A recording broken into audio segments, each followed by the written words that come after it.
even occur to me that I hadn't heard Mr. Pink. Dan says yes. Whatever. Oh, she hadn't. Oh, she didn't hear me at all. Okay, so yeah, it was my. Fuck. It's my quote unquote good mic that randomly fails on me. This happened to me while I was trying to record a. Okay, so let's do that again. Shit. All right, I got my hands on the screen.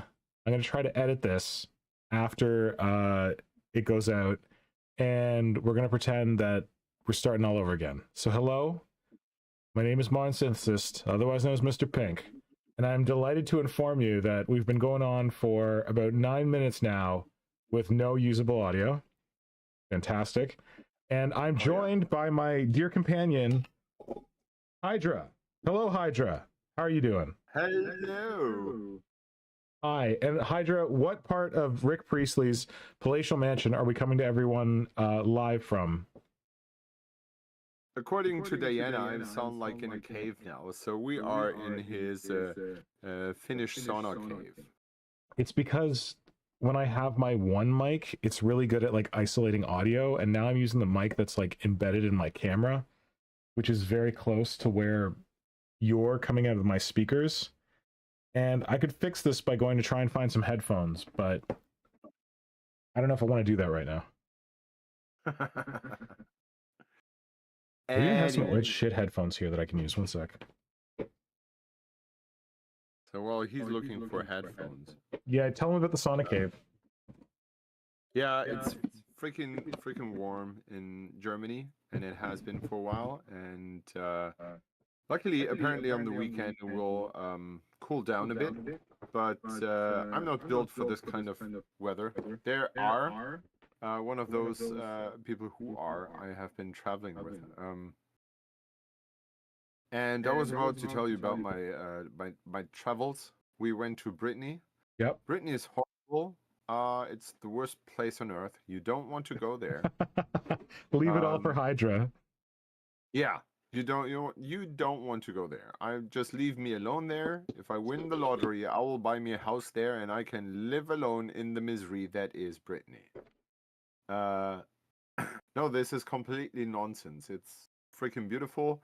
Yeah. And the last times we went there, it was driving back home. There was at first sadness to leave, and at some point the sadness always switched into looking forward to go to arrive at home. Yeah. Maybe you know that feeling. Yeah. But this time this feeling did not switch. It stayed with until we pulled up in our street, and it still was like, but this is not Brittany. Oh no. Yeah, that was weird. That sucks. And I think part of the reason why this happened was I was sick most of the trip. Yeah. I tried to recreate why this happened to me, and looking backwards, it makes absolutely sense. So the end of my school year has been fucking nightmare. I think I can put it that way. Yeah, you've mentioned that on stream. Yeah, and very stressful, very annoying. And I try to squeeze as much of this annoying feelings away as possible. Yeah. There were enough fun things to concentrate on. Yeah. But I was it still apparently has unsettled me on a very deep level. Yeah.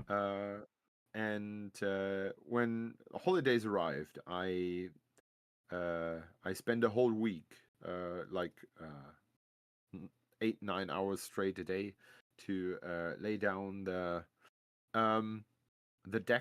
decking of our terrace. Yeah. That drained me pretty much, and then everything was done. Like I felt like, okay, I have deserved this holidays now. And then we had this last week where our bigger kids were supposed to be in daycare half of the day, and it would be just us and the small one, and that would be easy. And on Monday, the kids got sick. So the big boys got sick. They spent most of the week half sick at home, Like Mhm. having fever, being coffee, being, like it's freaking summer and you have the snots. What the fuck? But Mhm. I'm swearing a lot today, but That's it fine. will You're stay allowed. that way. That's good. So yeah, they were sick. And on we took off on Thursday. And by Thursday they kind of got better. Mhm. Uh, one of one of them, well, the fever had vanished mostly and all that, and then the youngest got sick while on the day before we left off. So instead of having half a day off and packing everything up neatly and quietly and peacefully and whatever, it was fucking nightmare to get things wrapped up. And then we took off and we planned this long trip. So these are from here to there would have been 11-hour drive or maybe Yeah. 12. So we split that into with 2 stops. And my wife has spent some good time on thinking of when to stop where and how we could drive when, and when is the little one sleeping and when can we drive and all that. Um, but here's the thing: when you have 3 kids, you will not find a suitable sleepover because every affordable apartment has 2 bedrooms with a bed, 2 Oh. persons. So we are simply one person too much. Uh-oh. Yeah, and that means that one always has to, my wife sleeps with a baby in the big bed, of Mhm. course, because then the baby cannot fall out of the bed because it stupidly rolls over during sleep, Mhm. like a mad. Um, and the big ones, of course, sleep in the other bed. Yeah. And guess who's sleeping somewhere? Most of the time, in the bed with the other with the big boys. Yes, that was me. So my half-sick kids were breathing in my face the whole freaking night. Okay. Um, so I was God sleeping damn. with them in that other bed. Yeah. And when we arrived, we were like, "Oh yeah, we are there. That's amazing. Let's unpack everything and be happy and start this vacation." And we were cheerful and joyful, and I managed to unpack everything and settle in. And then pass And out. after 2 days, I got sick. Yeah. uh, yeah, but it got to a point that that was incredible. Because I think I've never been so badly sick in my life before. What? You get sick all Um, the time. This is the worst ever? yeah, I didn't have fever or anything, but well, I get sick because the kids drag it in, and then I get Yeah. They're their plague factories. I uh understand. their but this time I have been it went straight for my lungs apparently, Oh no. Okay. but not the coughs that are high up, but Mhm. something deep down. Mhm. Um and I think it was on Wednesday. It started kind of Monday, and on Wednesday or Tuesday maybe, um I thought during the nighttime, I thought I was going to die because Yeah, I think you told us about this. You couldn't breathe, right?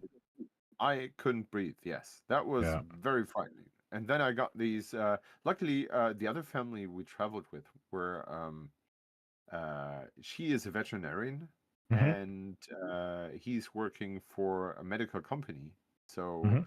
they both know their way around medication, and they have a very decent travel apothecarian. Mhm.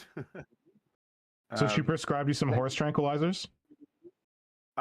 yeah, well, they had experienced some weird issues with his health the last trip, and so this time she packed everything they could possibly need, Mhm. and so she had some opiate cough stiller, Mhm. um, and they were like, yeah, it says 20 drops on the label, and he said, yeah, use 30 because you are about my size.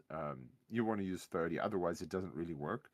And I Yeah. said, yeah, okay, well, whatever you say. And he said, yeah, cannot But don't harm get you unless addicted. you have, huh? But don't get addicted. Yeah, he said unless you have problems with opiate addictions. And I was like, okay, I don't know by now, but it's a weird position to find out. You're like, But we're gonna find out down the hatch. exactly, yes. Ever since I'm sleeping very good, but I just need this my little drips every night. No, joking. Um, I have slept weird. I had weird dreams, but I slept a night and that helped me. But it was freaking annoying. And then I was at the point where I thought, okay, yeah, I'm getting through this. I'm getting better. The cough is, you know, breathing is something affordable, something I can Mhm. do. Yeah, and then apparently a bacterial infection settled onto this. Uh, Great. And yeah, I went to the X-rays the other day to see if I have a lung infection, but I don't. Oh God. That's Okay. great. Good. Yeah, apparently I'm just slowly recovering from all this. So, Um, did you have any experience of a doctor telling you what they've been telling me, which is, "Oh, you're so young and healthy, you'll be fine." no, I have not Okay. I've had a lot of because I doctors tell that to me lately, and I'm kind of getting tired of it. I'm like, I'm clearly not. There's something up. I think I think we have a misconception of how doctors work. I think Yeah. we all have spoiled by TV. these yeah, TV series about doctors who sit down and do all those things and find out things and all that. Like Sherlock Uh, Holmes in the medical profession. yeah, something like that. Yeah, and in truth, they just look for markers. Well, the regular doctors, when they're specialized, that might be something different. Yeah. But those docs you go to when you have cough and snot and whatnot, and they look for markers for something really serious, and they Yeah. don't go beyond that because, for example, my doctor I went to after we came back, Yeah. she just asked me the usual questions, and it wasn't until I said, well, I had this serious issues of getting breath and all that. She was like, "Oh yeah, he's just having one of his viral infections, and you just go home for 2 weeks, and you're young, you get through this." Yeah. So this kind of bullshit. No, it's not bullshit. It's we. I think you are, or I am expecting that my doctor runs 7 million blood tests Yes. and Agreed. sent Yeah. me through MRT and whatnot, and Yeah. Give me an MRI in every her three lonely days. I need hours, another MRI. yeah, Yeah. and sits at her lonely hours in the bar thinking about what's wrong with me. And in Simon, truth, she has, Simon, wait. I just have to say, you paint such beautiful pictures. I really love it. I love the picture of your doctor sitting in a bar, agonizing over, I need another drink. I can't figure out what's wrong with Simon. It's fantastic, buddy. yeah, well, you can see when you have a good doctor when he does that. When Okay, is our that oldest how you son can had, tell? yeah, when we had our oldest son's skin condition, she was on her holidays and came out with afterwards like, and I've thought about this and that. So hang on, I will, need to. All right, folks in the chat, are you still with us? Are we still getting gerbil sounds? Are we coming through loud and clear? Let me know what you are up to this evening. And the most important question of the night, let me know if you have yet seen the first 2 episodes of Alien Earth, which is really what should be on everyone's viewing schedule this weekend. Whether you have Disney Plus or you find some illicit way to watch it. Yeah, we'll talk about this when I come back Yeah, because yeah, no. I'm just riffing, man. You go away. So yeah, let me know, chat. Let me know what you're working on. I am continuing to work on these pieces of Tyranid terrain. These are going to be available from Ramshackle Games. I'm sending them to Curtis because he's a dear to cast up. They are not Tyranid terrain. They are amorphous xenomorph terrain inspired by our Lord and Savior Geiger. Yeah, definitely, no question. But I was planning to do like 15 different things and send them all to Curtis to cast, and I'm like, you know what? I'm gonna chill and I'm just gonna send him the things that are almost done, so I can actually get them to him, and maybe he can cast them up sometime soon. So they will be available sometime in the fall from Ramshackle. Apparently, my American friends tell me that they are never buying anything from abroad again because now they have to pay duty on it. Let's see how that pans out, because Canada, we've been paying duty on stuff for a while, and you can survive it, but I don't know what kind of insane duty Trump's gonna levy on stuff, so I can't really comment, I guess. Yeah. But I've now watched all of Alien Earth. Anyone who tuned in for Wednesday's stream, I had only watched the first episode. Now I've watched the first 2 episodes. I got to the part where they played a song by one of my favorite bands. It's kind of weird, but whatever. Dan Kaplinger has not seen the episodes of Alien Earth. Okay, Dan. That's your homework for the weekend. If you choose to accept it, you should watch some Alien Earth. If you like Alien, that is. I found it extremely entertaining, and I recommend it highly. As we talked about the other night with Shane, Voices on Silent, not perfect, but it's good. It's definitely not bad. But I'm eager to hear what Hydra thinks. I assumed he wouldn't have time to see it because he's a busy man with 3 kids and a wife. But maybe he has. He said he wants to talk about it, so I'm eager to hear what he has to say. And then I can tell him about my own health struggles, which are basically a reverse chest burster. That sounds a little more dramatic than I intended. I'm not going to get at the Slaneshi content sign, don't worry.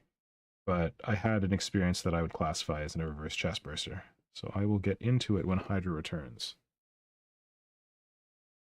But in the part of the stream that some of you heard, but I was not talking in, Hydra was talking about how was this before we started streaming? I can't remember. In Germany, they're getting a lot of heat warnings, and I know this is something that's been happening across Europe. Canada's been getting a lot of those too. We've had 5 or, well, my area, Ontario, we've had 5 or 6 this summer so far, and I honestly think they're messing with my health. Like, I've been having like weird like dizziness, like weird like feelings like on the verge of headaches every day, stuff in my chest. And like, I know I'm sensitive to heat, but this just has been different from what I normally deal with. Like, normally I'll be sensitive for heat for a day. I'll go home, I'll chill out, I'll get cool down, have a shower, have a nap, feel fine. But this is like persistent, which is gross. So yeah, climate change is a thing, and heat warnings are a thing, and they're kind of freaking me out, man. Because I already thought summer was too hot, and this is just a new level of too hot. So I'm sorry for anyone who's dealing with similar stuff to Simon. You know it's bad when you're in your basement and you can't find relief. And I know it's impossible to get air conditioning in Europe, allegedly, but y'all need to look into some heat pumps, because they will seriously save your life. You don't need to replace your entire heating and cooling system. You just need to get a unit that sits on the outside of your house and another unit that sits on the inside of your house. And there's a pipe that runs between them. And that shit, we have 2 of those in our house, and they have saved our summer. I've got one here in the studio, and there's another one inside. They don't cool our entire house, but they do a pretty damn good job. I don't know, are these things not available in Europe? Try to talk to Kajan about it, and he seemed to say that they would cost like $40,000. I'm like, that does not make any sense. But maybe I don't understand the way the industry works in Europe. I'm riffing on air conditioners. Jeez. Got some random hobby news that I thought we could talk about later, but I'll wait till Hydra's back for that. Uh-oh, someone sent me a message. I hope that's not Hydra telling me he can't come back.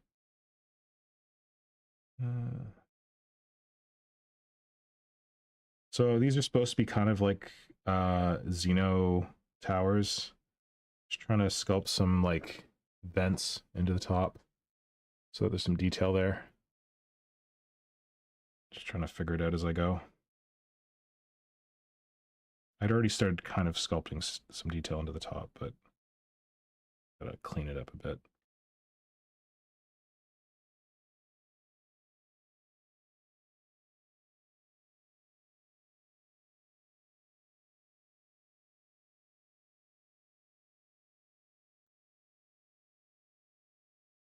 Okay, get some more here.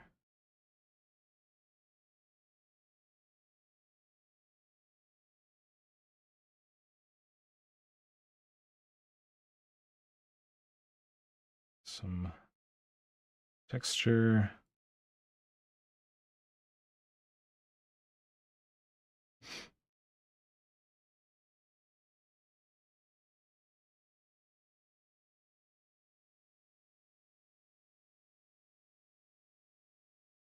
Okay.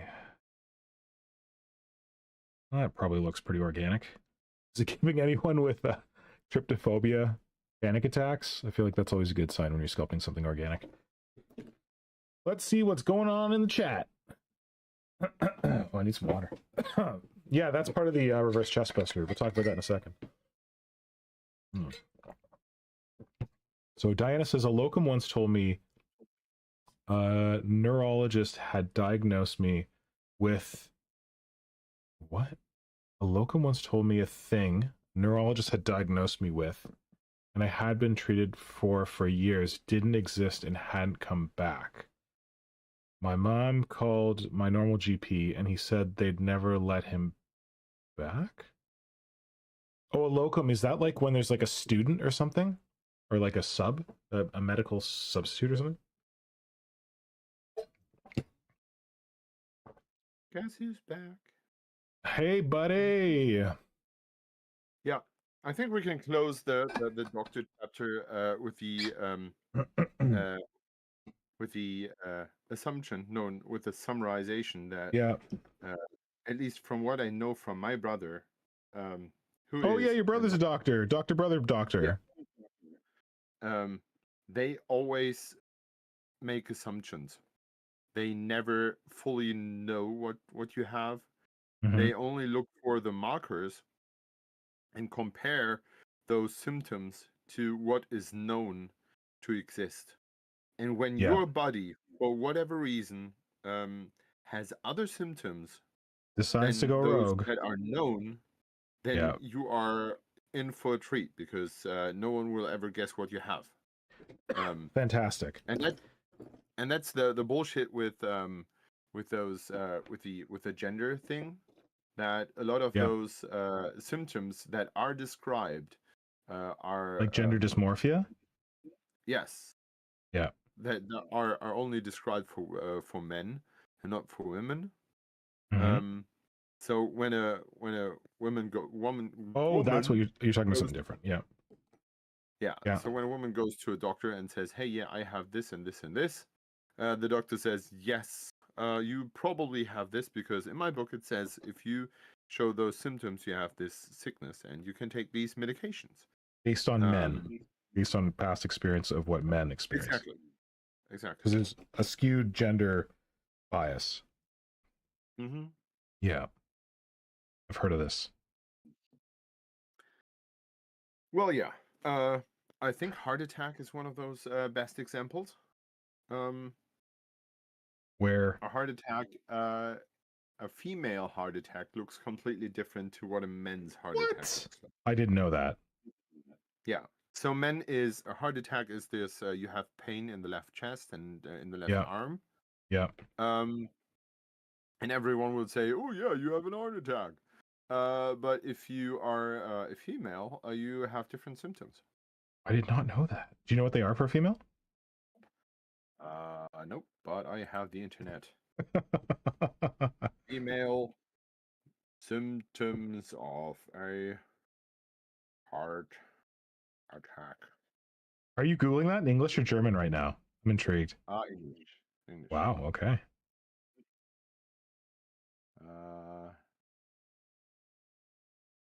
In women, so summarization. In women, heart attack symptoms can differ from those experienced by men, and Cool. may be more subtle or atypical. Atypical is a weird word here because it's 50% of the people. Come on.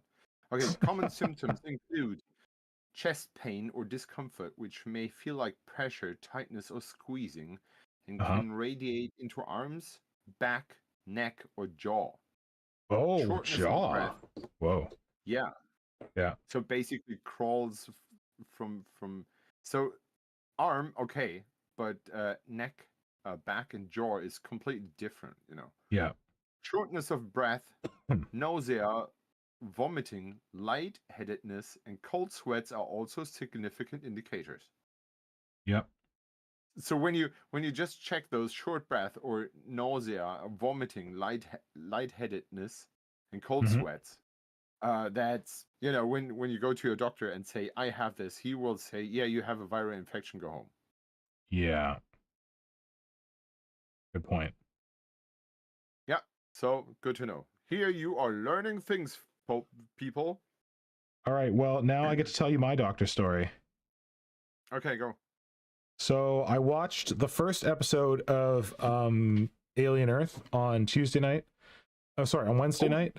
I watched the second episode of Alien Earth on Thursday night, and between them two, I had a reverse chest burster experience. What? I went to the hospital, and a doctor very gingerly shoved something down my throat. Nice. Like through, like very, I've told, very gently. Well, you know what? This is the second time I've had a doctor shove something down my throat, and I'm gonna say last time was more gentle because this time I felt more sore throat afterwards. But I've been having like my weird leg shit, and then completely unrelated to my weird leg shit, I had some like weird abdominal discomfort. And to credit my blood doctor, I told her about it, and she's like, yeah, that doesn't sound like something that has to do with like your blood clot, but you know, we could just like do a random ultrasound and see what we see. And thank God she did that, because that led to like them seeing one thing in my abdomen, and then they scanned that and they're like, no, that thing's fine, but we saw something else in your stomach. And then they scanned that and they were like, oh, we need to scan it again with like a different tool. So this was the second time of having someone shove something down my throat to figure out what's going on with my stomach. The first time was really chill. I just like went into this clinic, and they just like took me into like this office, and they're like, yeah, lie down here. Okay, we're gonna put some stuff on you. You don't need to take any of your clothes off. It's fine. Just like put this gown over your clothing. Okay, the sedative's going in now, and I was just gone. And I just woke up in a recovery room. They're like, how are you feeling? I'm like, oh, I feel okay. And they're like, yeah, you can go ahead. You can eat normally. Everything's fine. That was a bit of a lie. I had like a huge meal because I was starving, because I had to like fast for like, I don't know, 10 hours or something. And I had so much gas after that meal. I guess they pumped a bunch of air into my stomach or something. But my throat felt fine. However, this time, I don't know what the guy did. I don't know how big because he had to take an ultrasound inside my stomach. So he puts like this little like probe into my stomach, and then on the end of the probe is like a little like ultrasound machine. So he like goes into my stomach and he goes like to see what he can see. And then they also took a it's called a needle biopsy, where they poke you with the needle to take a sample of your flesh to see what's going on there. And yeah, I don't know if those tools were just really big, but like my throat was sore yesterday. Like I was drinking a lot of ice water to try and cool it down. Also, I had this weird experience where I swear to God, I woke up at the end of the procedure, like in the room. Because I remember them being like, okay, lie on your side, chill out. Okay, we're gonna put this thing in your mouth to keep your mouth open and not hurt your teeth. Okay, the sedation's going in now. And it took a long time. I'm like, oh, I'm not feeling sedated yet. And then somehow I passed out. But then I remember hearing, all right, we're done, and feeling something like around my mouth. So I don't know if I like woke up briefly and then went back to sleep or something, but it was weird. But then I woke up in the recovery room and it was okay. Barrier, right? What's that? Sometimes things pass through the barrier. Yeah, I think something passed through the barrier. It was weird. Because when I spoke, I don't have a brother who's a doctor, but I have a lovely cousin who's a doctor. Oh, who you met in New York City one time. Yep. Yeah, and he like I wasn't sure about like the sedation and stuff like that, and the way he described it, he's like you're basically awake because if you weren't awake, they'd have to like intubate you, like put a thing Yep. in your throat to help you breathe. Yep. But you're not aware. So Yep. maybe my awareness like came back briefly or something. I I don't know. remember that the first time I had uh, a oh shit.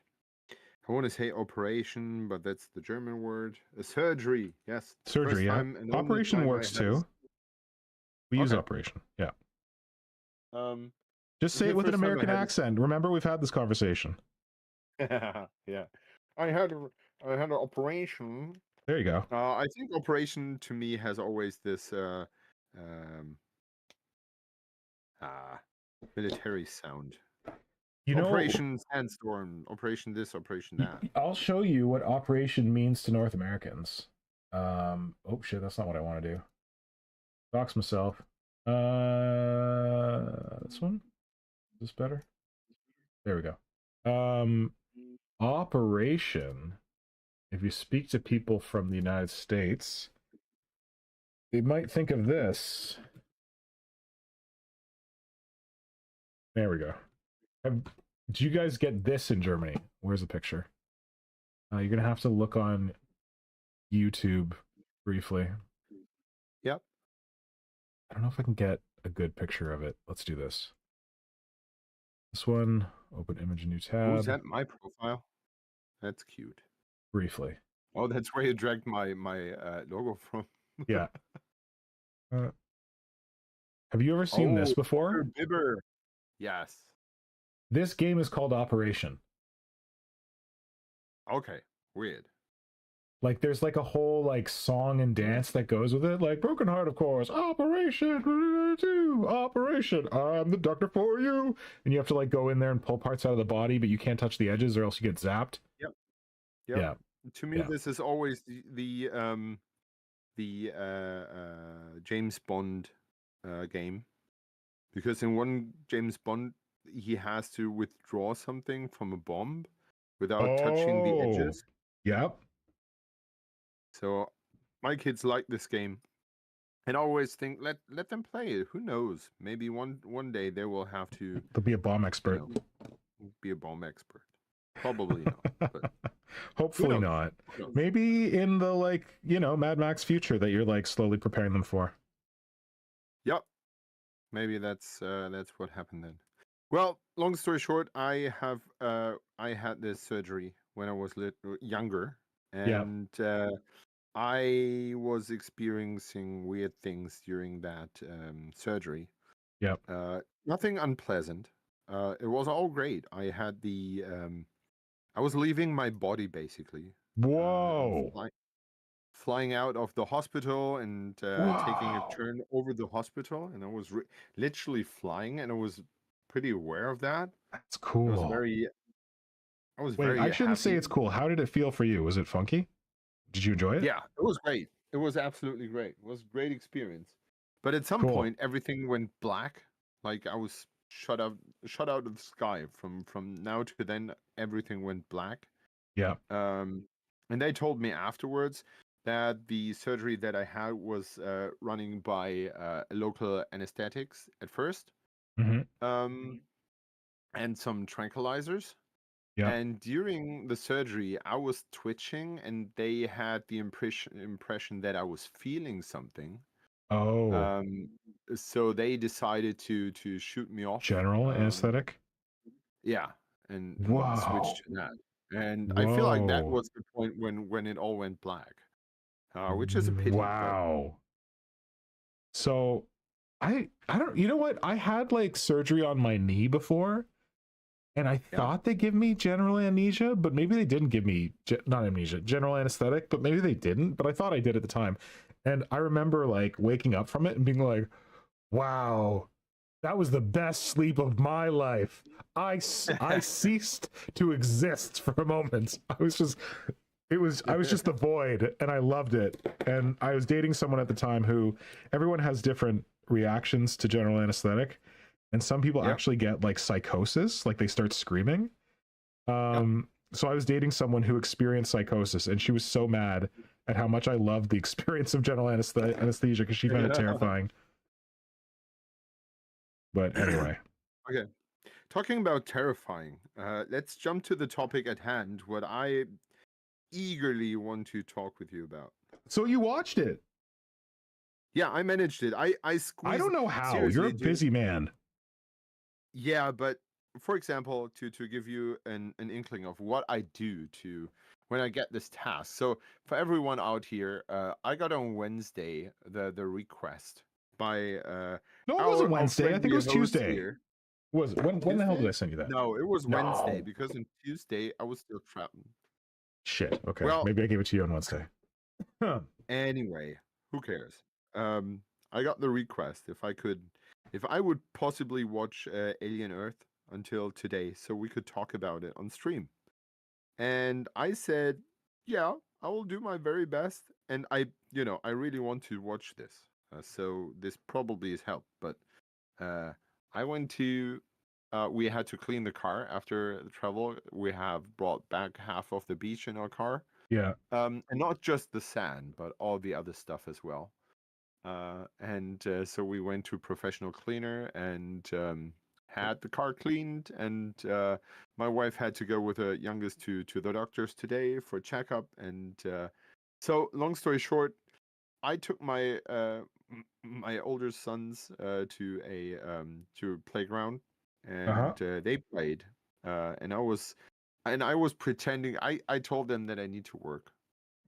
And that's the reason why I brought my iPad with me. And I was sitting there in the shade, being the worst dad possibly. Like all the other fathers and parents jumping around with their kids, and I was sitting there like, yeah, I'm very busy working here. Yeah, you go play. I need to do this thing. And I was watching Alien Earth.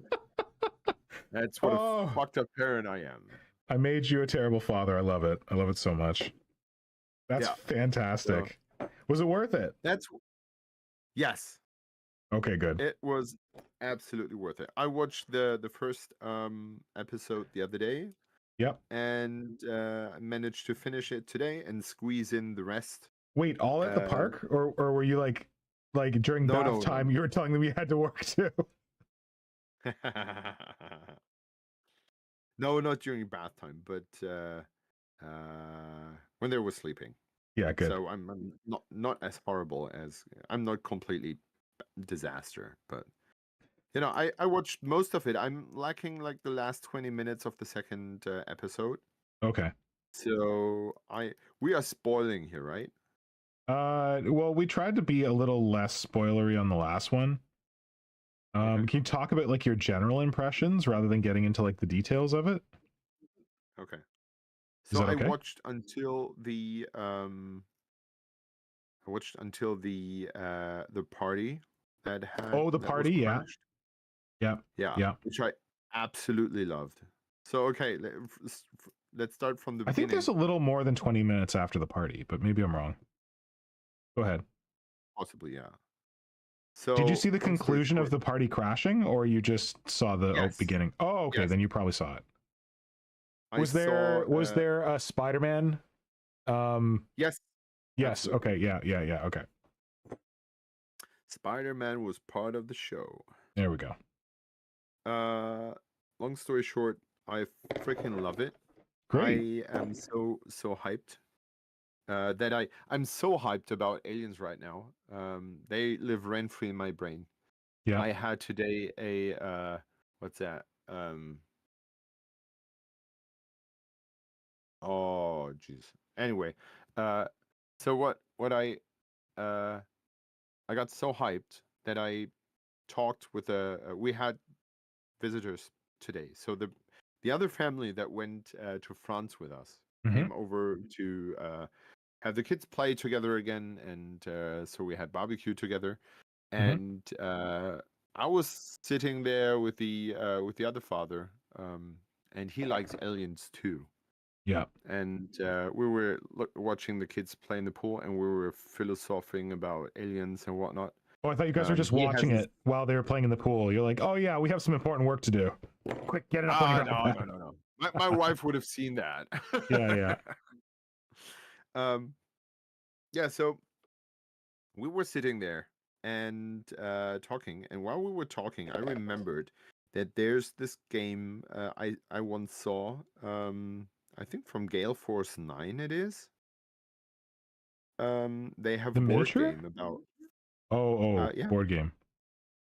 Yeah, there's a board game, but they have miniatures in it. It's And not the Protos. That's a different one, right? The Protos no, alien that's a game. different one. Okay. Yeah. And I saw that on the Big Bad A. And I remembered that. And we were talking about aliens, and I got so hyped. My brain's still full of the impression of the series that I kind of asked him if he would play the board game with me. Yeah. And he got really excited about that thought because I learned on our vacation that he kind of likes board games, and he told me about that today that he used to play Shadowrun, and apparently he's interested in all that kind of stuff. Cool. And he basically agreed and said yes, he would be interested, and then I bought this board game. Sweet. It has miniatures in it, so aliens, and it's basically, if I recall correctly, it's Aliens the movie as a board game. Okay. Nice. Yeah, and that's how hyped I am. Cool. How hyped the series got me. Yeah. So, what are your general impressions of the series, having watched 3/4 of it? I love it. Yeah.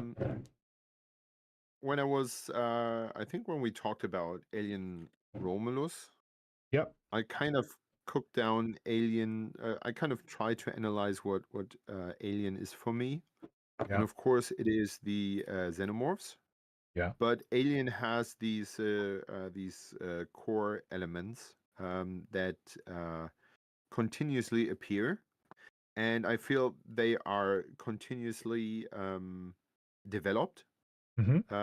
One, for example, is Wayland Yutani.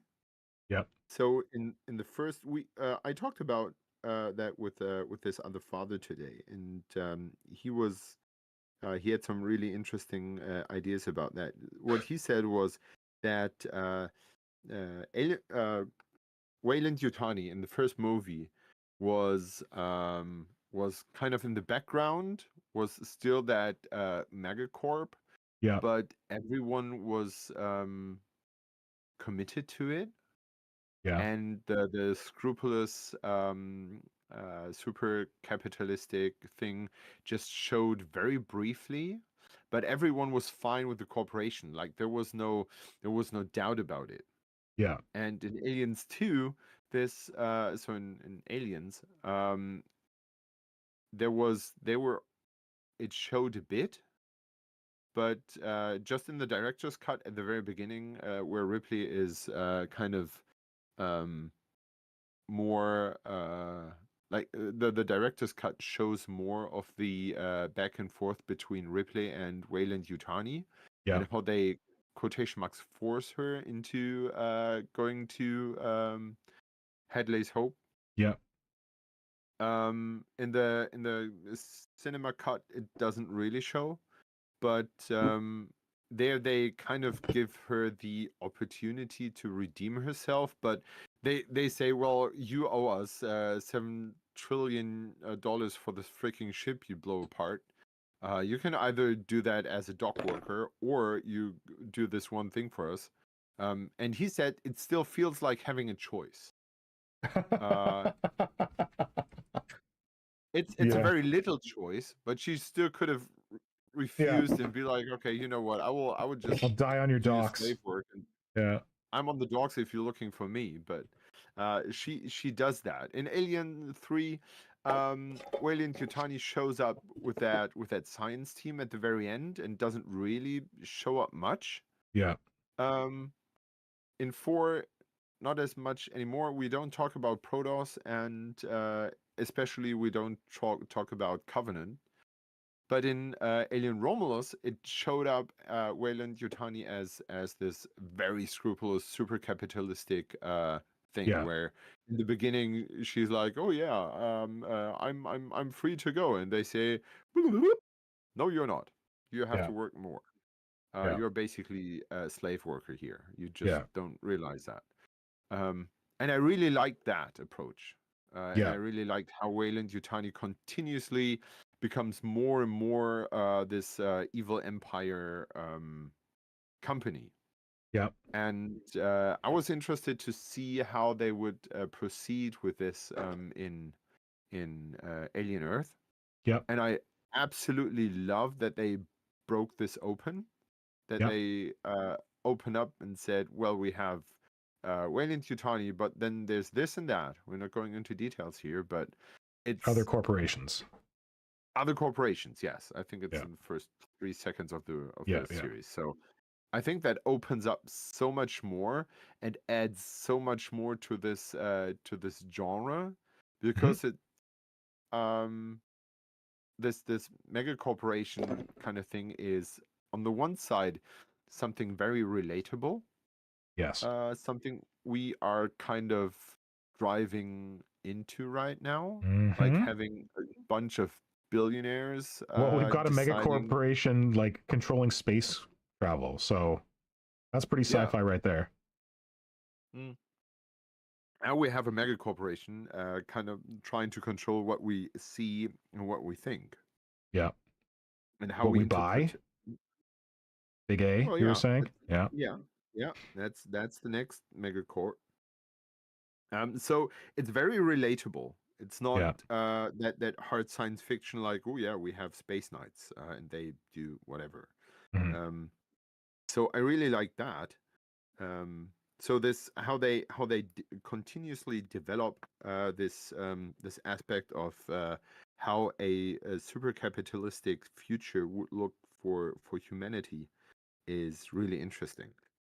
Um, and I like that they picked up those things from Alien Romulus again. This Mhm. theme that someone walks up to a robot, to a Yeah. quotation mark service station, and be Yeah. like, "Hey, yeah, can I please talk to someone real because I have this situation," and the robot simply says, "No."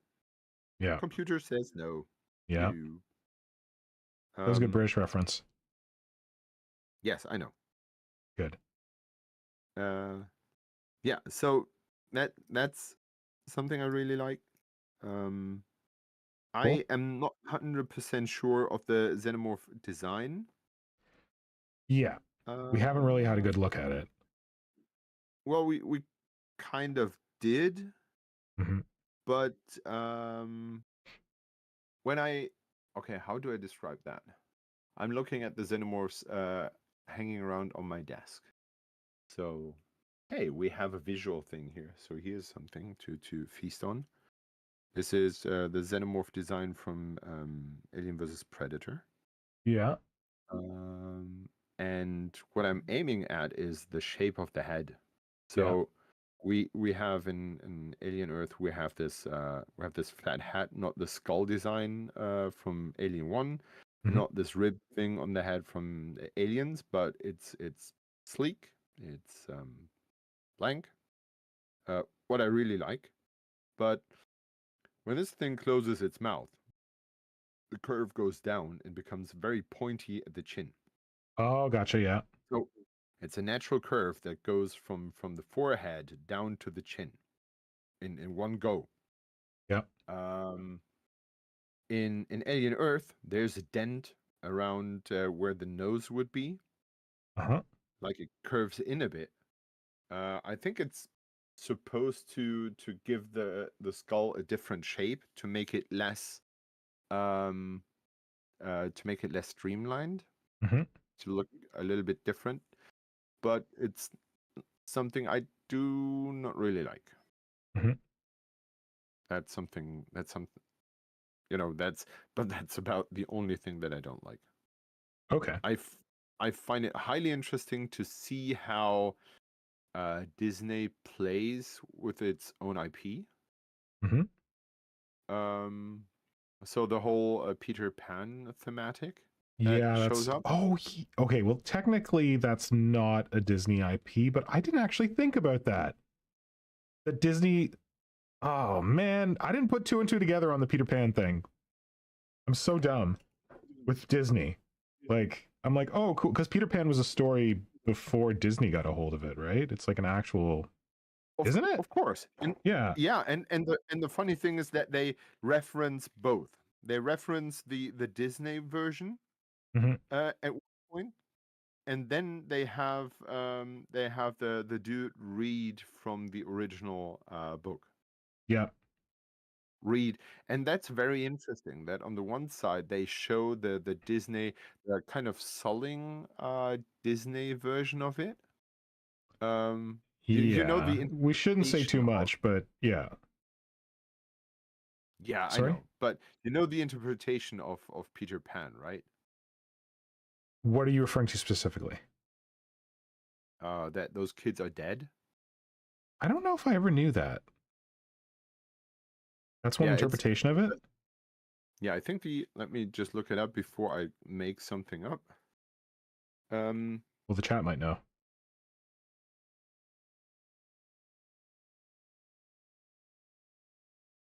I think there's this thing that Like a theory Peter or something. Pan itself is the desire for eternal youth and not, Yeah, not but growing up. the yeah, but I think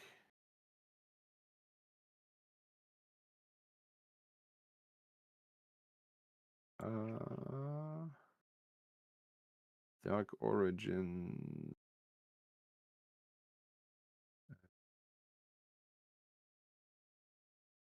Oh, it's from Peter Pan originally is from 94. So 1904. 1904. Okay. 1904, yeah. Yeah. Um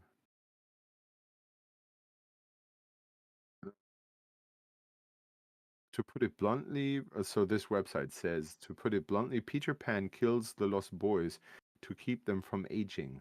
While the film presents the view that Peter Pan is seeking eternal youth, he is in fact obsessed with death. His characteristics is believed to become from Barry's, so the author's own childhood, expressing the loss of his brother David. According to an article in the Herald, the 6-year-old Barry was hugely impacted by the death of his older brother. Yeah. At the age of 14, David was said to have died the day, blah, blah, blah, blah. Oh, that's really interesting once you've seen Alien Earth. Like that plays really well into the like what you see on screen. Yeah. The interpretation that I mean, watch the show. We won't get into details, but Yeah. knowing a bit about Peter Pan is helpful Yeah. to see what like Noah Hawley was getting at. So Peter Pan is more than just happy little kids in this fantasy land not aging. So Mhm. it's about death in child in kids and all that. And I really like that they on the one side quote the Disney version at Yeah. a certain point, and on the other side quote the original play Book. at Yeah. another point to Yeah. differentiate between those two interpretations, and that Yeah. makes it, I think, really deep and really rich. Yep. Um, and I It's a really like good this observation. aspect. Yeah. They also play with more of their own IP when they play around with Ice Age, Was that a making Disney it a. movie? I thought that was a DreamWorks movie. Or was DreamWorks Fox? I will look it up. Um I'm the internet man today. we probably So shouldn't Ice say Age. well, I don't know. I guess it's not a big deal. This is all small stuff. This is not super spoiler territory, I would say. Well, it shows up. From 2002. Blah blah blah. Because Pixar is Disney. Ice Age was not Pixar. It doesn't. But that's a good point. Why does the article? The film was originally from 20th Century Fox as. Okay, Fox. There we go. Disney bought Fox. That's how they got Alien. Well, yeah, but from commercial flops, the traditional trick film was never made. What? Titan AE as the following computer animated Pixar production Ice Age, then was by Blue Sky Studios completely computer animated. Yeah, that's probably how they hang in there. Yeah, so that shows up. I think that's pretty funny. That was really weird. That talked with Shane about that on our other stream, but that was a bit strange for me that in the year that this film is set that they're watching that movie. Mm-hmm. But I guess I have to suspend my disbelief. But I'm not sure when it's supposed to play. 2120. It starts. It tells you right at the beginning. Oh yeah, so that would be about 100 years in the future. And like their mission, the ship that we see, apparently their mission was 60 years or something before that or something, and then it took them 60 years to return to Earth. Yeah. Yeah. Yeah, so I think that's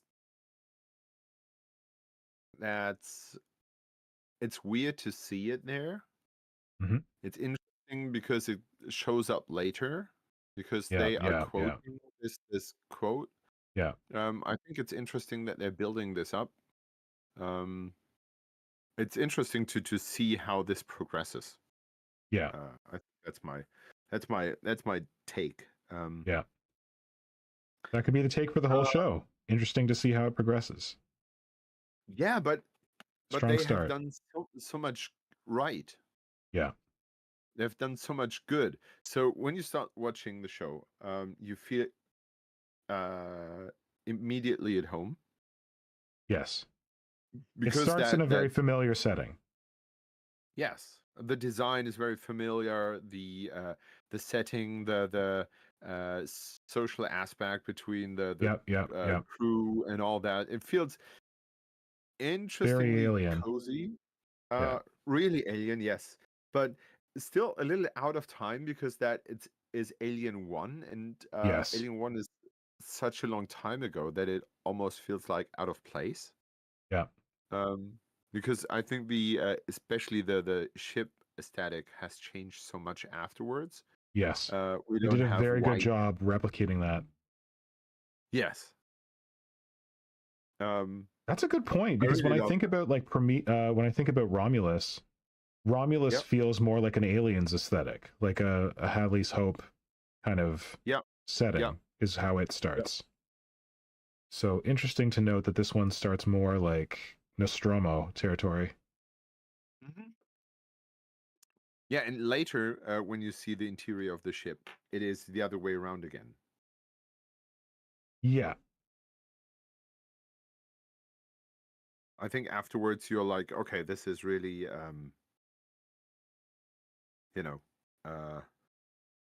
this is back to Aliens, back to the dark, claustrophobic, ways. What I also love is the pictures they draw. So it feels like at some points they really play with light sources. Oh yeah. So when they walk through the down ship, you have different light sources like blue light and warm light, but it never feels bright and colorful. Mm-hmm. But it's still very threatening. And there's in episode 2, there's this moment where the blonde older dude walks past the window through the corridor with the others following him. That's a beautiful image. So there's lots of beautiful imagery in there. And whenever I watch something, I try to understand how they made this. And they kind of managed to make it look coherent.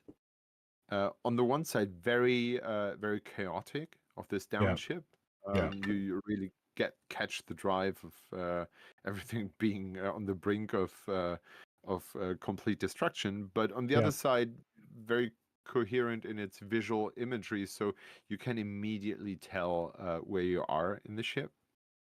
And talking about creature designs, what I absolutely love is that the xenomorph is not the only alien in the ship. Yeah, spoiler alert, there's more than just a xenomorph in there, and that's kind of, but I feel like, so like the thing with that is that we understand, like, it'll be different for someone who's never watched Alien before, and that Alien Earth is their first experience of it. But anyone who's watched the Alien franchise before understands how xenomorph works, like their morphology, like what the threats of them are, and all that kind of stuff. I feel like I haven't gotten any kind of understanding of the other creatures that are also on this science ship, and like it's the second episode, so whatever. I'm guessing they'll give more on them in the coming episodes, but I'm kind of like, okay, like, but what are these things? And like, I guess, wait, I'm gonna withdraw that point, because I think what they're doing in Alien Earth is they're recreating the experience from Alien. Because the very first time you watch Alien, you don't know what the fuck is going on. And you're like, what is that thing that went on that person's face? Why is, okay, he's fine. Okay, good. Thank God he survived. Wait, why is he on the table? Why is his chest? What is that thing coming out of his chest? Wait, now there's a big giant monster. Where'd the giant monster? So like, I guess that you could say that by introducing these other life forms that we don't fully understand, you're recreating the fear of the unknown that first arrived in Alien. Like, we've almost become too comfortable with the xenomorph. Sure, we see it as threatening, but we're not threatened by a lack of knowledge. Versus, I always feel like we are. Do you remember this weird doctor from Alien 4?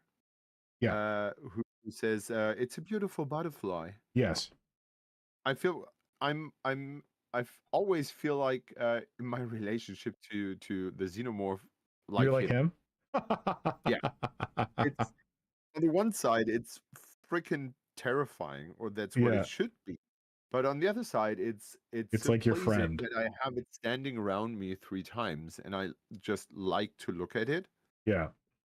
And therefore, it kind of has lost its threat. So I'm Yes. absolutely with you there. I That's think this is yeah. one thing what they did there. And the other thing is that I think it also plays into characterizing Wayland Yutani a bit more. Tell me more. I think what they are trying to do is give the different companies different characters. Focuses? Oh, characters. Okay. And at the beginning, we read in this green letters that there's a fight between 3 different technologies going on. Yeah. And this is going to be kind of the decision or which technology will be superior. And this is another aspect I absolutely love about the series, that they're opening up this thing. Yeah. They have so many, on the one side, very issues that we are dealing with right now, like artificial intelligence and all that. Corporations, on the one side, slave labor. Yeah, but robots and how we will deal with that in the future. Yeah. So that's a lot of that, and Wayland Yutani is apparently the spacefaring company there. Yeah. So the others are, as I understand, until now, local on the planet. And Well, do they say that? Flying around. Like, we see a Wayland Yutani spaceship, but do they ever say that? No, they don't. But the headquarter of the other company is on an island. Yes. And not in space. Right. But Weyland-Yutani's headquarters is not in space either. We see a representative from Weyland-Yutani very much standing on like in a modern city, Oh, right? that's right. Yeah. But you could be Well, right. I just feel like we haven't seen the full part of the story yet. well, basically, I think they just draw this picture of Weyland-Yutani going around and randomly collecting whatever they find wherever, Yeah. and having this weird zoo of monsters which they desperately try to capitalize on, Mm-hmm. no matter the cost. Yeah. And I really like this imagery because it kind of shows a ruthlessness Yep. in that is followed up by this the cargo is the prime the prime focus on everything. Yes. Yes. And we don't care about the humans, the crew. the crew. Yeah. Yeah. And that's something that has been a typical alien trope ever since. Yeah. And I really love that they kind of pick up these classical alien tropes and kind of think them forward. Mm-hmm. Yeah. Yeah. Good observation. Good point. So yeah. So in defense of people watching Ice Age 100 years later, Tom Wilson says that people still watch Gone with the Wind now. That's right. Which is a 100-year-old movie, I believe. So true. Yeah. I don't know if Ice Age has the same staying power as Gone with the Wind, but maybe. I guess it would be like Simon if you were showing your kids like original Mickey Mouse cartoons or something. Oh, I don't know if you ever had this. I don't also know what the translation is. When I was a kid, we had a series called Once Upon a Life. Yeah. That was Don't recognize basically what was the show. It was an trick thing. Trick thing. That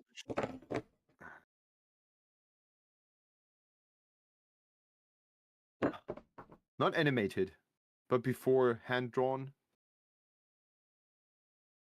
What? Hand drawn animation? Yes.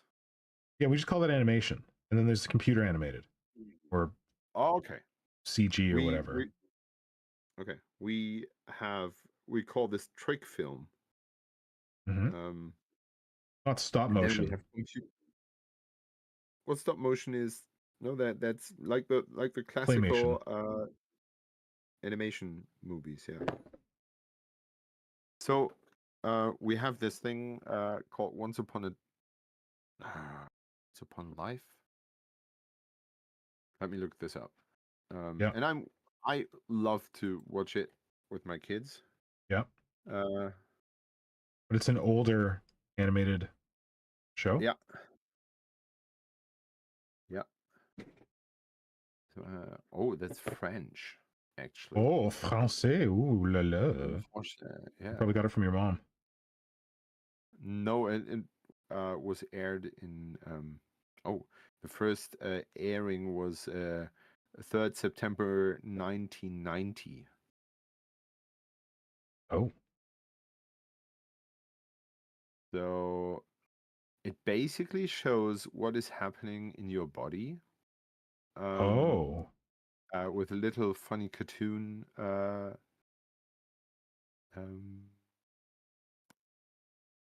You know, like their blood. Oh Jesus! Blood vessels, or blood cells. Yeah, blood vessels and you know, all that what is happening in your body.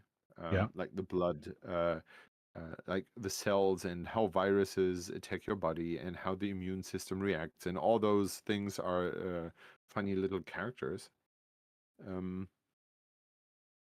And Netflix has apparently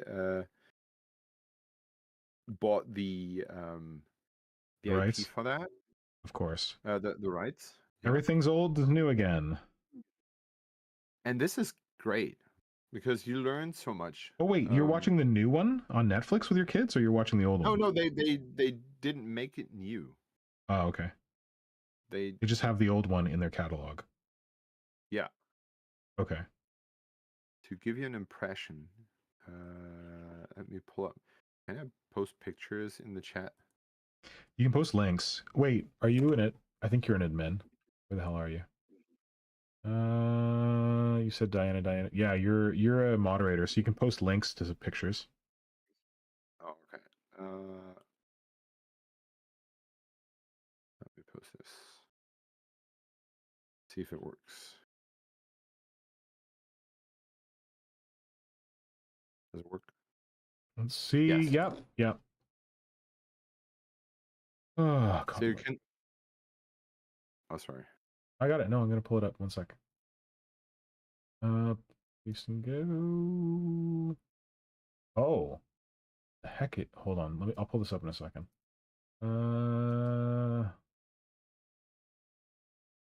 Browser. Es war einmal das Leben. Wonderful, isn't it? I don't know Once this. upon a time, life. That's the English translation. Oh. I'll put Does this in. anyone in the chat recognize this? Well, it's on the screen. You can see it there. Oh, there. Yeah, this is the link to the article.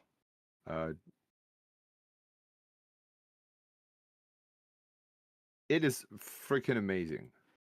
Cool. Because it explains so much. So they have this these characters. Yeah. The dude with a beard up front. He's like the wise dude, but he appears in different in different shapes. Is he so like you body see Gandalf? kind of, yeah. Yeah. Even further. So you see those those red dudes up front. Yeah. Those are blood cells who are carrying oxygen. Yeah. And then you have those spaceships, which are part of your immune system. Oh, okay. And they kind of show what happens when a virus infection happens, and how your neural links work, and how the brain works, and why the brain is separated from your bloodstream, and how your lungs work, and all that. So it's incredibly cool, but in a very Educational way? it's educational, but entertaining, and yet for the kids relatable way. Yeah. So most of the time you follow those blood cells because they have the most experiences in your body, and there are those three main characters: the big dude, and then there's this little lady, and then there's this old dude. And the big dude and the lady always ask about stuff, and the old dude explains it to them.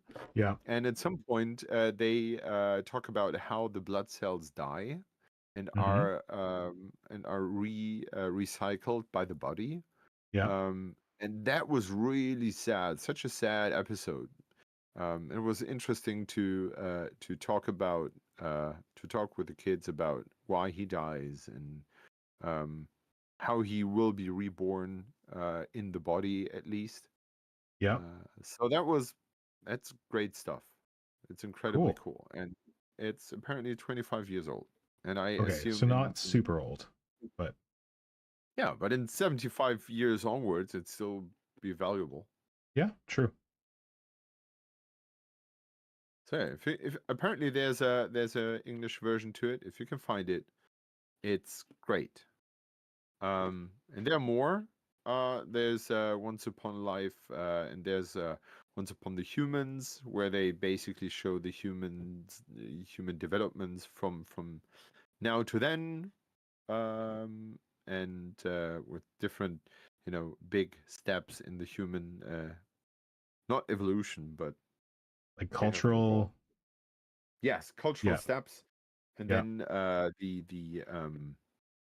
uh, once upon a time in America. So how North America was colonized, Oh, and I wonder how they portray indigenous people. That would be interesting. I recall it very respectfully Okay, good. because French. it is it is French. That's one thing, and they have those bad guys in there, and they have the good guys. So they Okay. um, always kind of show both sides. I remember very vividly the episode of Galileo Galilei, where the Inquisition kind of showed him their torture devices to withdraw his thesis Yeah. about Earth being flat and all that. So yeah, they don't shy away from complicated topics. So Good. yeah, but I would still would have to look it up and see how they portrayed it. But yeah, Yeah. good Cool. things. Um, yeah, taking us off a bit from aliens, but That's fine. nonetheless. Um, one random thing that I was going to talk to you about, Simon, that I don't know if you've seen yet. Yes. Have you seen the new Nightbringer? No. Well, have I got something for you? So it leaked this week. People got like a potato can picture of it, and then they forced Games Workshop to release a real picture of it. They made a new Nightbringer model for Necrons. Oh, okay. And I am pulling it up now. On Shard of the Nightbringer. There you go. You see it? Yeah. Yeah. So this is the new model. It's very. Oh wait, no. So this is the size comparison between new Nightbringer and old Nightbringer. So he's a big boy versus Yeah. what he used As to you look would like. expect. Yes.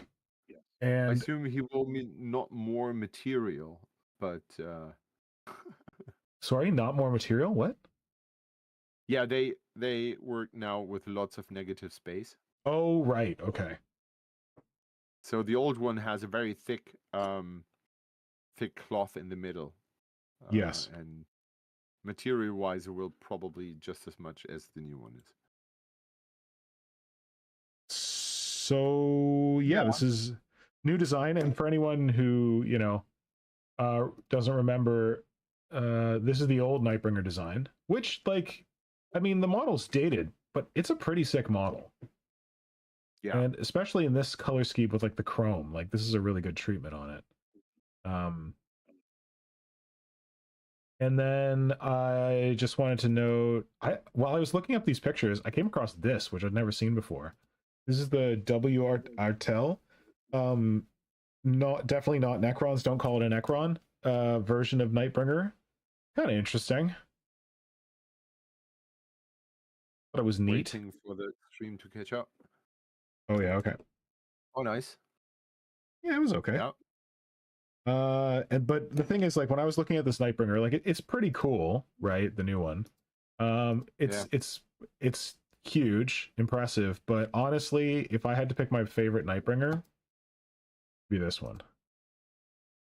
Which is a really, I don't know how old this is, but like an older piece of Necron concept art. And I think that this, for me, really captures the menace of the Nightbringer. And, like, makes him feel kind of like unknowable, that kind of stuff. Yeah. Absolutely. I think the Scream mask is just outdated. Yeah, and it also, to me, it looks like a Necron face. It looks like they're trying to make it like his Scream face look like a Necron mouth with Necron eyes, which doesn't really work for me. Okay, I'm trying to zoom in on the picture. Oh, I can do that. Hold on. Yeah, he basically looks like Skeletor. Yeah. Sky Skeletor. Yeah. Like Skeletor had a baby with the Silver Surfer. Perfect. I think that's a very good description. You know what? I would I would I would give him the Skeletor look. But How do you what mean, I like make him standing instead of flying? no, I would keep the body and the face and the hand and all that. It's all fine with me. What I absolutely don't like are those scarabs Yeah. who look like put there in an afterthought. Yeah. Like, well, yeah, we Let's have to, he needs to have a look link more like a to, Necron. yeah. Well, the old one had scarabs in its base, Oh, I which forgot kind that. of Yeah, you're right. made sense. Like it looks like he's riding the wave of scarabs. I think I have seen people add more to that. And Oh, which movie was it where someone was riding? Was it The Mummy? I think Mummy. something like that. Yeah, or the Scorpion King Where or someone something. was riding on beetles. Yep. Or I think what I'm thinking about is the uh f- uh uh what's that pirate movie? Pirates of the Caribbean. Pirates of the Caribbean, the third part where he's stranded in this desert with those little stone crabs, and at some point those little crabs carry the ship back to the sea, Oh, I don't remember that part, but okay, I believe you. and then it, the ship is basically riding on a wave of those little crabs, Hmm. um, and that's I think the aesthetic they aimed for the old one, and that would have been really cool. And with this new one, they materialize out of thin air. Like suddenly they are there. They Oh look yeah, like a because it very, has like the very digital effects, the like weird yeah, but they're pixelated not shit. yeah, they're not linked to that. They are linked to those sparkling. Sparkling. The digital shit is somewhere else. They the scarabs come from those green light flashes. They do? I didn't know that lore. Yeah. No, they don't. On the model Oh. they do. Oh, okay, gotcha. Wh- Oh, okay. So when you look at the lower part, Yeah. um, they are held together in midair by those green lightnings. They don't Yeah. come from those digital things. And it would have been cool if they would have come from the digital part and would have kind of uh when we had Teleported like in. two or three being in the transition between those digital patterns Yeah. and the resulting organic structure, if they would have been shown how they materialize out of this digital stuff. Yeah. But instead they are just there in midair, and he looks like he's having his tie, his bow tie, being assailed by crabs. And so they are like an afterthought there. Yeah. Uh, and what I also don't like is how the coat is um, displayed, I would say, because it's there's not very much movement. Of course, the language is the line language is from wide to thin, so he is like the center point of things. Mhm. Um, but it looks like the model is designed to be looked just from one angle, and that's up Yes. front. When you Yeah, look you're at it right. from the side, it's flat. Good point. I don't know if we have a view from the side, but yeah, likely there's just that one angle and that's it. Yeah. But this is a typical model where I think with a little of cutting away and not building the full kit, you can achieve a better model than when you glue everything together. Yeah. That's what you do with the Skeletor treatment. Yeah. I would actually leave the face away, leave those stupid scarabs away, Yeah. and I don't know, cover the digital stuff with I don't know, hot glue. Oh, now you're getting into Warsinger territory. Yeah, I know. I feel like every Catan falls short because the War It's Singer has not done it so sculpted by much the better. Warsinger. Yeah. Yeah, you're Yeah, probably right. could have been so cool, but it's not sculpted by the War Singer. Oh well. Yeah, I just wanted to make sure you'd seen this and get your read on it. Folks in the Yeah. chat, what do you think about the Nightbringer? I Oh, don't know, and maybe.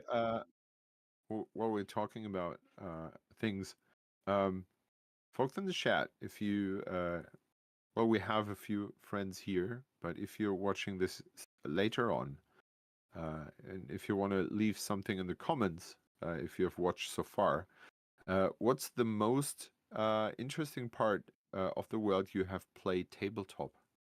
Why? Oh, damn. Yeah. Uh, what's my answer? It's the most interesting. I think I know what your answer is. What's the most interesting part of the world where you've played tabletop? Like miniatures, you mean? Tabletop miniature Yeah, game? tabletop. Like, grab your little dudes and play somewhere. Okay, I'm still gonna go with. I mean, like, it's probably gonna be like a dining room table in France with you and both of our spouses. But that was pretty cool. With what was Yep. her name? Fran? No, her name wasn't Fran. Belinda? Crystal. Yolanda. Yolanda. Wasn't that the name of one of the characters? Yes. That was the cow character. Yes, Yolanda, the cow lady. Um I okay, it's not tabletop, but it's proto tabletop. I think the most interesting place where I have played tabletop is still my friend's front garden on his rocks with little stick Nice. bridges with battle beasts. Nice. It was like proto tabletop before we knew what tabletop was. Is Okay. your answer the beach? No, but Oh, that's how I came to think about this. So I just my most interesting part of the world that I've played tabletop was in Africa. Africa. When you're traveling with your Yeah, family? yeah. When I traveled with my family, it was second edition, and I spent half of the time not staring out of the window enjoying the landscape, but having my nose dig down deep in my uh, Angels Notebook? of Death, Blood Angels Codex, Yeah. which I had bought just previously to this vacation. But me and my brother, we had a few miniatures. I think I had 5 Space Marines and he had 10 orcs Mm-hmm. with him. And we played in this very surreal surrounding by those by weird trees that have this Yeah. very thick stem in short branches. They look very otherworldly. And Yeah. I so vividly remember us trying to play a game out there. We were for a very short stop, and me and my brother were like, "Okay, we need to play here. That looks so cool." Um, Ah, cool. but this gave me this idea of no, not this gave me the idea, but I thought about this just when I thought about this question right now. So what I did was I played tabletop on the beach. Um, Was and that that with was the other father or with your kids or? yes, yeah, Okay. with the other father, Yeah. and that was freaking amazing. So because And were you playing playing Omentide? yes, Good. I was demoing him the game. Omentide, Simon and I can never remember the other creator's name. Paolo, And Paulo's original game, Omentide, available now for free on the internet. Go to Hydra's profile.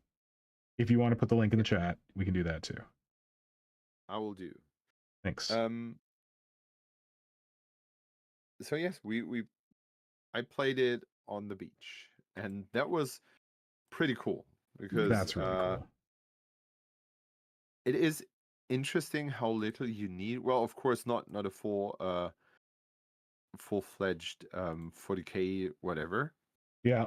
but if you have a little skirmisher and you just need a handful of miniatures, this is so cool to just set up game just where you are, because it is interesting to look around and see what you can use for terrain, and yeah, I feel like not every game is suitable for this kind of gaming. Yeah. But when I posted about this, Peter from Necropolis, he was very intrigued by that. Yeah. And I thought, how cool would it be if we had kind of a outdoor tabletop convention, like a Oh, I thought you were gonna say decentralized. play Necropolis in a cemetery. Well, I think it is very interesting to see how the perspective changes when you're looking for suitable tabletop terrain. Of course, a cemetery would be amazing, but you don't have to. Well, how do I put this? It doesn't have to be so Obvious. so Or... thematically Yeah. firm, Yeah. because you scale it down so much, Right. right? And suddenly you just need 20 30 40 centimeters, and you have to have those, or the small area to suit and to fit your gaming needs, and that's pretty cool. That was great fun to see with how little effort you could easily have a cool game. Cool. And so it's still the summer, and probably even in fall. And I encourage everyone to grab a friend and a bunch of miniatures and just go out. And if you have no kids, you might even have the time to look around and see if you find cool stuff. We didn't have much time, so I just grabbed the little boat from my son, and we grabbed whatever we could find around. But there was sufficient enough to have a little game and enjoy it, Cool. and shift the perspective. Yeah. That was great. And at the same time, you might have seen me placing miniatures in the wild to Yeah. take pictures of. That was also very interesting to Protest do, 28. because no, those omen type pictures that I Oh, posted, okay. where Saw you those as just well. take your miniature, walk around, and place it somewhere. Of course, the beach is very exciting, because the beach has weird, oddly outer-worldy shapes that are easily utilized for a good picture. Wait, Simon. Yeah. Were any of the crabs in those pictures real? I swear to God, I looked at some of those pictures you posted. I'm like, wait, is that a real crab or is that a miniature? I have it in one. No, I have I have bought beforehand a plastic crab toy Okay. that I placed in a picture. I assumed it was a toy, but part of me was like, wait, is that a real crab? I wish it was. At some point, we could have. I found a crab, and to the joy of all the kids, I even captured it. And shortly, of course, we let it go afterwards. But I Yeah. had it in a bag. No, in a bag. Not in a bag, but in a small bucket for the Yeah. kids to look at it properly and marvel at it. And then we let it free afterwards. We were joking that every kid wanted to take a picture with it, and when it got back into the sea, and suddenly it was like, "Ooh, yeah, I'm a big celebrity now. Everyone Celebrity. wants to take pictures with me."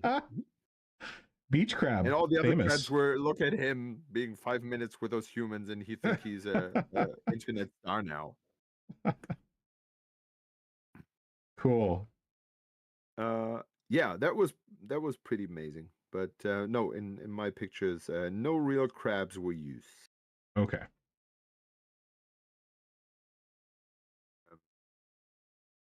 Yeah. So I think that's a great challenge, Yeah. because it is fun. It opens up the perspective, to go out. And I had a friend who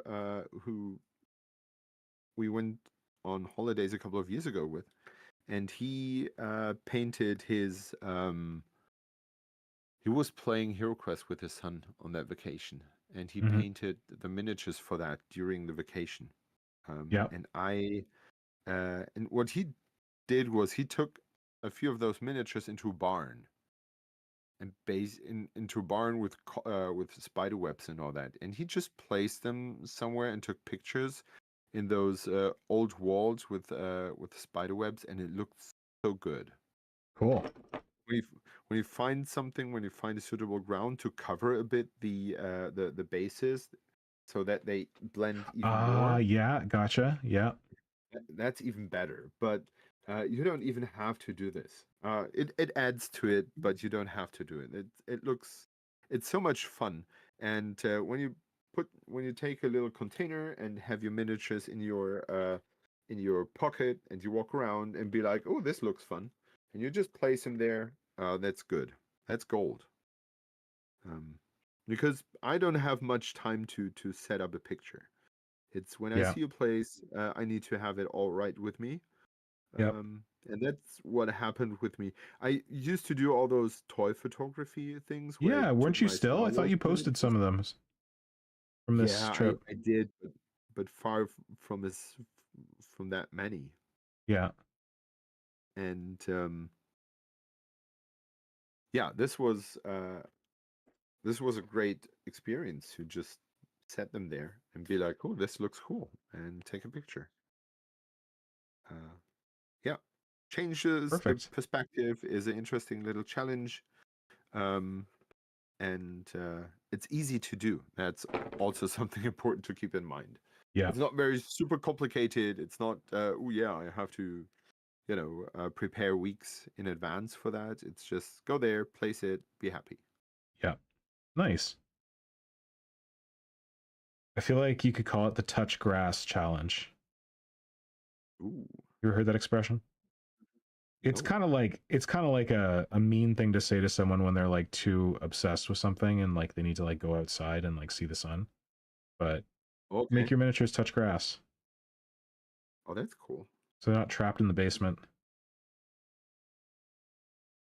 This whole thing gave my friend Zebo the idea to build a table for Omentide, Mm-hmm. but instead of building a real quotation marks table, he wants to build a sandbox. Oh, okay. So you can kind of carry the beach around with you.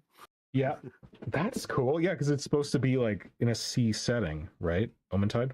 Yeah. It reminds me a little bit of a friend I have who lives down in Buffalo in the United States. He wanted to make a living game board. Like he wanted to get soil and like moss and like Oh, that's lichens and like grass and stuff like that and grow plants and like grow the scenery so that you would be that's playing. cool. It would be like it would be kind of like a board in that it's contained in like this container that has like drainage so that like the plants can continue to grow and all that. But he wanted to Yeah, basically make like a planter that was a game board, which I thought was a really cool idea. that's amazing. Yeah, I don't know how far he got with it, because but I every once so often I see some of those videos of those people who make those aquarium things yeah, yeah, I've where seen they him. carefully place grass and all that inside, and it looks like a diorama. Yep, yeah, those are And I awesome. always feel like, what a waste. No one's playing in Yeah, there. You're just gonna sit there and stare at it? Come on. Get out your miniatures. Get your miniatures out and play in it. Agreed. All right, I think. Oh man, it's 6:40. It's getting late. How are you doing? Oh yeah. I'm good, but I had enough coffee today to pump me up. Oh, okay. So you're running on caffeine? Yeah, I'm running on bought time. You're gonna crash later? Probably. I'm just sad that I don't get to go and watch more Alien Earth. Yes. It is I'm trying to convince myself that once we have finished stream that I go to bed and not finish the second episode. Oh, you don't want to do that, or you do want to do it? I do want to do, but we have. So before we started, I was at my neighbor's place, and he is doing a very weird thing. So this is me jumping from a very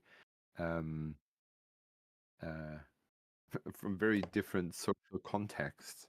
So he's a really chill and very relaxed, friendly, world open dude, but he's coming from a quite different background. So he comes from one of those wine areas in Germany, and he is socialized in a student union, and he's very, I don't know, corporate and all that. So wait, student union makes him corporate? I would expect a student union would make him like a raving left-leaning hippie. Surprise. Yeah, but what he does is he once a year meets up with a bunch of friends to do a wine tasting. Oh, okay, fancy. Yeah, so super fancy. And he invited me to, because this year it's his turn, and so he invited me and our other neighbor over this year. And instead of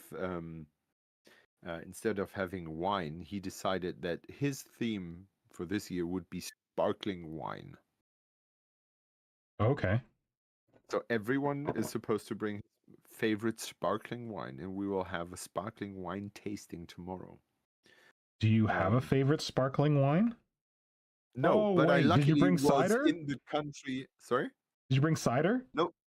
No, cider does not technically count as a sparkling wine. Fuck. Because it's not wine. Wow. It's from Apple. Yes, well, those rules are pretty strict. Cider's so good in France. Yes, and that's why I bought some bottles for myself. Good but I was luckily in the country where they have lots of sparkling wine, and I was standing in front of this huge shelf with all those sparkling wines. Here we have 4 different kinds, and that's what you got. And there they had all these weird things. So I decided for one, and my wife looked at me and said, "How much did that cost?" And I said the price, and she said, "Nope, you go and grab something that costs at least 2 digits." And I was like, "Oh, okay." Oh, you brought the cheap stuff? No, I looked not cheap, but it looked decent.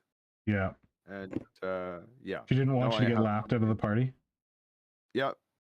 Well, he said there's a price limit to things, but you know, whatever. So I have this other bottle that looks really fancy and has cost a little bit more, and yeah, that's gonna be your submission. That will be my submission. Yes. So you need to go to sleep and not watch Alien so that you can rest up for your sparkling wine party? Yeah, sort of. But I fear I have just talked myself into watching more Alien. It's only 20 minutes. Why don't we end now so you have more time? Let's officially end here. In the interest of Hydra having time to watch Alien. Where the heck are we? Where's the chat? Man, we don't have Flynnhammer here. Okay, chat, I'm sorry that we weren't all up in you. Oh, that sounds bad.